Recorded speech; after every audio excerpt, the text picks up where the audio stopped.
ஆந்திர மாநிலம் வெங்கடாபுரம் கிராமத்தில் கட்சி பிரமுகர் ஒருவர் பெண் ஒருவரை சரமாரியாக தாக்கிய நிலையில் போலீசார் விசாரித்து வருகின்றனர். இது பற்றிய கூடுதல் தகவலை செய்தியாளர் சரவணன் வழங்கிட கேட்கலாம். சரவணன் வணக்கம். சம்பவத்தின் முழு பின்னணி என்ன? ஆந்திர மாநிலம் அனந்தபுரம் மாவட்டத்தில் உள்ள வெங்கடாபுரம் கிராமத்தைச் சேர்ந்த ஆளுங்கட்சி பிரமுகர் நடராஜ். இவர் வெங்கடாபுரம் கிராம செயலக ஒருங்கிணைப்பாளர் வேலை செய்து வருகிறார்.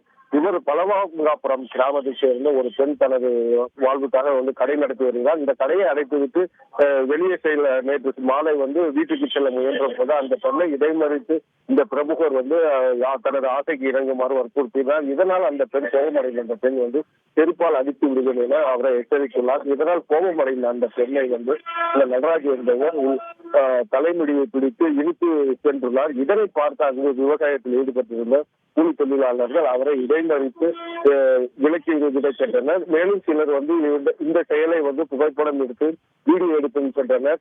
இதனால் அந்த பெண்ணை கோபமடைந்த அந்த நடராஜ் அந்த உள்ளூர் பிரமுகர் அவரை மேலும் அடித்து உதைத்துள்ளார். இதனால் வழி தாங்க முடியாமல் சென்ற அந்த பெண் அலறி கட்டியதாக அங்கேயும் வேலை செய்திருந்த பெருமாள் இருவரையும் சமாதானம் செய்து அனுப்பி வைத்தனர். மேலும் இந்த பெண் அளித்த புகாரின் பேரில் போலீசார் வழக்கு பதிவு செய்து அந்த விசாரணை நடத்தி வந்தது. தற்போது அந்த வீடியோ தற்போது வெளியாகி உள்ளதால் போலீசாருக்கு மிகவும் நெருக்கடி கொடுக்கப்பட்டுள்ளது.